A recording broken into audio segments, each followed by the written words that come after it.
বেলায় বেলায় ভাবনা যে এই বেলায় কি হবে রান্না, ও বেলায় কি হবে রান্না। দেখেছো যা মা খাজা দেবে বলেছিল হচ্ছিল, দেখো রাত্রিবেলা এখন 12টা 10-এর দিকে ঘড়ির কাঁটা। এইটা শুট কমপ্লিট। গুড মর্নিং, আজকের ব্লগটা এখান থেকেই শুরু করছি। সকালবেলা এখন সব সবজি নিয়ে বসে পড়েছি। কালকে রাত্রিবেলা একটু বাড়িতে গেছিলাম, ওর বাড়িতে মামার বাড়ি থেকে লোক এসেছিল, মানে মামার তো দাদা বৌদি বাচ্চাটাকে নিয়ে এসেছিল, আবার চলেও গেছে ওরা। তা আমি সকালবেলা এলাম, আর বাড়ির একদম মামার বাড়ির একদম চাষের যা জিনিস সব নিয়ে এসেছিল। তো সেখান থেকেই মা আমার জন্য দেখো না কত বড় পোটলা করে রেখে দিয়েছিল, মানে পোটলাতে এখনো আছে, এখানে বের করেছি দেখো, একদম নিজেদের বাড়ির এগুলো চাষের বেগুনগুলো দেখো, সেই সাদা বেগুন, এই বেগুন এক ঝুড়ি, এই করলা দেখো এক গামলি করলা, এখন করলা আলু ভাজা করবো। আর এই চাষের জিনিস না একদম আলাদাই স্বাদ। আর এর মধ্যে দেখো এখনো ঢালা হয়নি, সময় পাইনি। এগুলো কিন্তু একটাও বুড়ো ভেন্ডি না, সব কচি ভেন্ডি, কিন্তু এই যে বড় বড় এখানে ভেন্ডি আর এই যে পটল, এখানে ভেন্ডি আর পটল ভর্তি এই প্যাকেটটার মধ্যে। আর এটা তো আমার মায়ের যে ছাদে করা পাট শাক, সে শাক দিয়েছে মা। এইসব নিয়ে চলে এসেছি। মা আবার সকালে ফোন করেছিল, ওরা তো কালকেই এসছে সকালবেলা, দিয়ে ওরা এনেছে এত এত সবজি, ওরা সবজি কিনিস দাদা, থাকলে গরমে আবার নষ্ট হবে বলে এই সবজিগুলো আবার দিয়ে দিয়েছে মা। এখন এগুলোই ভাজা ভাজা করবো, রান্না করবো এখান থেকে। এগুলোর বাড়ির জিনিসের মজাই আলাদা, স্বাদও আলাদা নিজেদের খেতে। অত সার ফার তো ওখানে দেওয়া হয় না, সার দেওয়া হয় কিন্তু কীটনাশক নয়। তো এই সমস্ত এটাও ভাবলাম তোমাদের সাথে শেয়ার করি। আরো দিয়েছে দেশের নারকেল, ওটা মাস্ট কম্পালসারি আনবেই। দেখেছো যা মা খাজা দেবে বলেছিল, এক প্যাকেট আমার জন্য খাজাও রাখা আছে, ভুলেই গেছি। আসলে সকালে কাজের তাড়ার চুলে হুড়মুড় করে দুজনে মিলে এসেছি, আর সবকিছু গুছিয়ে আনা হয়নি। খাজা বাড়ির চিড়ে সব থাকে, আমাদের মুড়ি থাকে বাড়ির ভাজা, ওগুলো নিয়ে আসতে পারিনি। আর আমাদের তো আসা যাওয়া লেগেই আছে, সে যাবো আবার নিয়ে আসতে পারবো। তো চলো এখন কাজ করতে থাকি।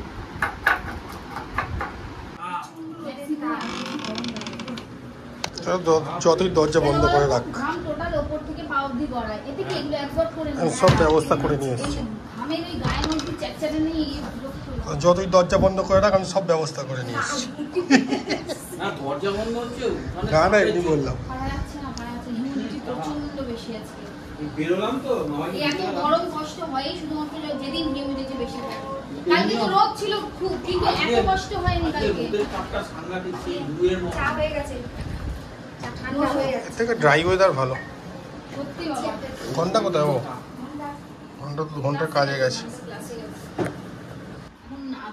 রিও 2-3 দিন ধরে কিচ্ছু খাচ্ছে না। কালকে পেয়ারা নিয়ে এলাম, তারপর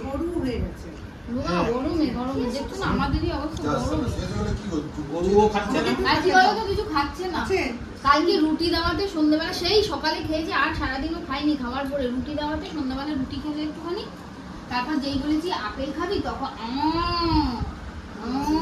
পেয়ারা এরকম ভাতটা ঘেরিয়ে দিচ্ছে। বুধ আপেল যে পেয়ারা নিয়ে এলো, পেয়ারাটা শান্তি করে খেলো। পাকা পেয়ারা ওকে দেওয়া খেতে পারে না, একদম বীজ থাকবে ওরকম ভেতরে পোকা থাকে, যেগুলো আমরা নিজেরাও চোখে দেখতে পারি না, ওদের শরীরের ক্ষতি করে। চাটা খেয়ে আসার পরে আর একদম টাইম পাইনি, মানে এক মুহূর্তও না। দৌড়ে এসে যা রান্না বাকি ছিল কমপ্লিট করে দুজনে মিলে প্যাকিং করলাম, করে ও তো ডেলিভারি দিতে গেল। দেওয়ার পর তো সর্বস্ব কাজ থাকে, বাসন মাজা, ঘর মুছতে লাগে, সার্ফ দিয়ে 2-3 বার, ওতেই কাহিল। আর আজকে এত গরম, তো সব পরিষ্কার করা হয়ে গেছে। এখন আমাদের সব ভাত গুলো গরম করছি। আর দেখো কি করছে, আজকে গরম গরম বেগুন ভাজা, সেই দেশের বেগুনগুলো যেগুলো মা দিয়েছে মামা বাড়ির, ওই লম্বা বেগুন একদম 2 ফালি করে কেটে রাখলাম, নুন হলুদ মাখিয়ে রাখবো। একদম খাওয়ার আগে গরম গরম আজকে বেগুন ভাজা, ঘি আর কাঁচা লঙ্কা। আজকে আর কিচ্ছু মোটেও খেতে ইচ্ছা নেই গরমে। ওপরে একটু পোস্ত ছড়িয়ে দেবে। পোস্ত তো আমার অ্যালার্জি, ওটা মুশকিল। তোমাদেরটাই ছড়িয়ে দিতে পারি, তাহলে তাও কাউটাই দিতে হবে না। পোস্ত খেতে আমি এত ভালোবাসি, কিন্তু এখনো খেয়ে উঠতে পারিনি অ্যালার্জির জন্য। অনেক কিছুই এখন খেতে পারি, কিন্তু ওইটা এখনো খাওয়া যায়নি। ওটা যে কবে খাওয়া যাবে, ওইটা আর চিংড়ি মাছ। আজকে এটাই ইচ্ছা, কাঁচা লঙ্কার সাথে গরম বেগুন ভাজা আর ঘি দিয়ে ভাত, শান্তি হয় একদম খেয়ে। ওরম খেতে চায়, ও বলে কি একেবারে 8-10টা পটল ভাজা দিয়ে দাও, আমি ওই পটল ভাজা দিয়ে ঘি দিয়ে ভাত দিয়ে খেয়ে নেবো, আর কিছু লাগবে না। তো চলো আজকে ওরকম ভাবেই খাই। আজকের আমের টকের আমটা যে দিল না টক করার জন্য আনলাম, আজকের আমটা খুব ভালো। আগের দিন একটা আম এনেছি মানে একদম সলা সলা, সেদ্ধই হয়নি, চেয়ে রয়েছে আমগুলো। আর আজকেরটা কড়াই বসিয়ে নাড়তে নাড়তে দেখো নরম হয়ে গেছে। এটা বেড়ে না বাটিতে কি করবো বলো তো, এটাকে ফ্রিজে ঢুকিয়ে দেবো, ঠান্ডা হয়ে যাবে। এইটা খেতে ওরা ভালোবাসে, সেই জন্য বাটির মধ্যে বেড়ে নিচ্ছি। আর এই গরমে রান্না করব না প্যাকিং করব না ভিডিও করব, কি করব কোনো দিকে মানে দিশা পাচ্ছি না। প্যাকিং তো ওই করে, আমিও হাত লাগাই মাঝে মাঝে, আর মেন ভিডিও তো ওই করে দেয়। আমি তো কাজ করতে করতে অত ভিডিও করতে পারি না, ও করে দেয় বলেই করা হয় আর কি। ওর কোনটা ছেড়ে কোনটা করা হবে। আবার রান্নার ভিডিও শুট আছে, হ্যাঁ সেটাও করা হলো না গরমে। এখন যদি করা হতো খুব সুবিধাই হতো, হলো না। ও বলে এখন তো আর পারছি না, ও রোদ থেকে এলো, বলে ঠিক আছে চলো আজকে রাতের দিকে করে নেব। রাতের দিকে ওই রান্নার ভিডিও একটা শুট করার আছে, সেটা করে নেবো। সকাল থেকে জোগাড় যন্ত্র রেডি করে রেখে দিয়েছে মা সেটার জন্য। আবার তাহলে 1 কেজি আসার সময় নিয়ে নেবো। চলো আটকে দাও, আসছি। হ্যাঁ ঠিক আছে আসছি। চলো একটুখানি সন্ধ্যাবেলা বেরিয়েছি একটু কাজে, তার আগে চা খাবো, ঠিক আছে? চলো চা খাই, চলো তোমরাও সঙ্গে চলো। চা খাবো বলে চলে এলাম, বললাম বললে চলো তোমাকে একটু আগে ঘোরাই, তারপর একটু চা খাবো। তো চলে এসছি, দেখি। আর আজকে ওয়েদারটা একদম ঘোরার মতোই, রোদ ওঠেনি, সারাদিন বৃষ্টি হয়েছে, এখন আর বৃষ্টি নেই, একদম ঠান্ডা ঠান্ডা, খুবই ভালো লাগছে। হাওয়া খেতে খেতে এলাম। এই সময় অন্যদিন যখন বেরোই কিরকম লু লাগে বলো, তাপ লাগে, আজকে সেটা নেই। চলো আর লু লাগবে না, চলো চাটা খাই আগে। এসো, পেয়েছো? বিস্কুট আনলে না? এখানে রাখো, এখানে রাখা যাবে না, তুমি ধরে নাও। এটা ধরো, এটা এই হাতে নিলাম। গরমটা কট করে মুখে দিয়ে দিয়েছিলাম।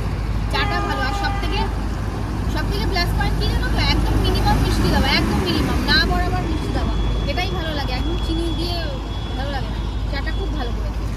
তাহলে এবার যেটা করতে বেরিয়েছি সেটা করতে যাই। চল এক কাজ করতে বেরোবো আর এসে চা খাওয়া যাবে। চাটা আগে, চা না খেলে কোনো কাজ হয় না বলো। রাতে রান্না বান্না শুরু করে দিয়েছি, সারাদিন তো চললো একরকম।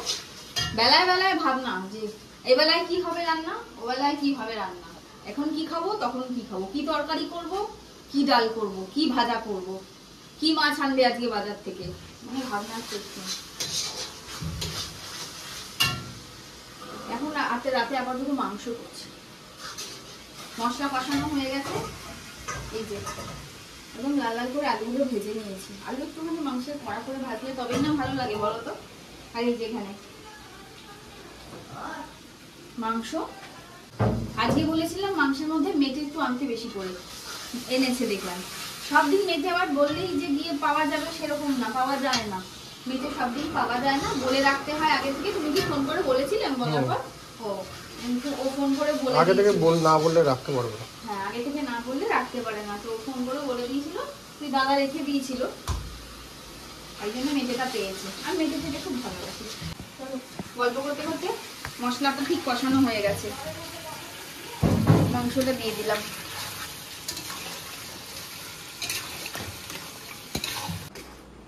আমি রুটি করতে খুব ভালোবাসি জানো। সে জানা আছে আমার। সত্যি করতে পারতাম না, এটাই আলাদা ব্যাপার। এখন তো করে করে অভ্যাস হয়ে গেছে। অনেক ছোটবেলা থেকে মা রুটি করতো বা পিসি রুটি করতো, আমি টেনে নিয়ে বলতাম কি আমাকে দাও। বেলতে আমি পারতাম, মাখতেও পারতাম, শুধু ভাজতে পারতাম না। ভাজতেও পারতাম, সেটা খাওয়ার মতো হতো না জানো তো। খাবার দিয়ে এবার একটু দুজনে মিলে হাওয়া খেতে বেরিয়েছি, গঙ্গার ধারের দিকে যাচ্ছি জানো তো। দাঁড়াও তোমাদের দেখাচ্ছি, অন্ধকারে মুখ ঢেকে গেল। গঙ্গার ধারে চলে এসেছি, এখানে ফুচকা আইসক্রিম সব আছে। কবে থেকে ফুচকা খাওয়ার ইচ্ছা জানো তো, কিছুতেই আমাকে ফুচকা খেতে দিচ্ছে না। বলি রোজ সন্ধ্যাবেলা চলো একটু ফুচকা খাই, নয় পাপড়ি চাট খাই, কিছুতেই খেতে দেবে না, কিছুতেই খেতে দেবে না। যেহেতু আমার সহ্য হয় না, অম্বল হয়ে যায়, অ্যাসিডিটি হয় প্রচণ্ড, সেই জন্যই, যদিও এমনি এমনি নয়। দেখো এখানে রাত্রিবেলাটা মানে সন্ধ্যের পর ভীষণ ভালো লাগে, সব বসে গল্প করে, আড্ডা মারে, লাইট দিয়ে সাজানো। চার্চের দিকে রাস্তাটায় যাচ্ছি। এবারে ক্রিসমাসের সময় এত সুন্দর সাজিয়েছিল আমাদের শ্রীরামপুরের এখানটা, মানে দেখার মতো, দেখার মতো।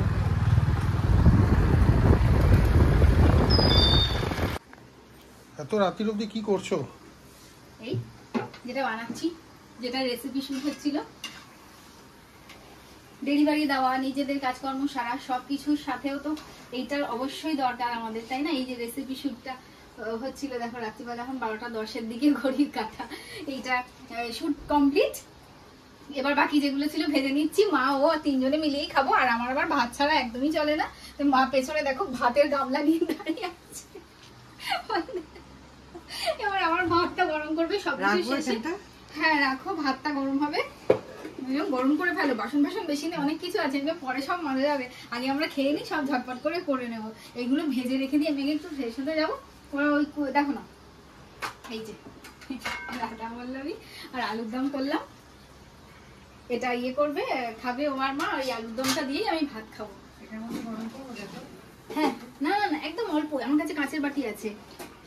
তো চলো কাজকর্ম মেটাই, আর আজকের ব্লগটাও এখানে শেষ করছি। পুরো ব্লগটা তোমাদের কিরকম লাগলো সেটা অবশ্যই কিন্তু আমাকে কমেন্টে জানাবে। আর যদি ভালো লেগে থাকে তাহলে একটা লাইক, কমেন্ট, শেয়ার যেটা বলি করবে। তো চলো আজকের মতো টাটা, গুড নাইট, সবাই ভালো থেকো, সুস্থ থেকো, সাবধানে থেকো। দেখা হচ্ছে একটা নতুন ব্লগে।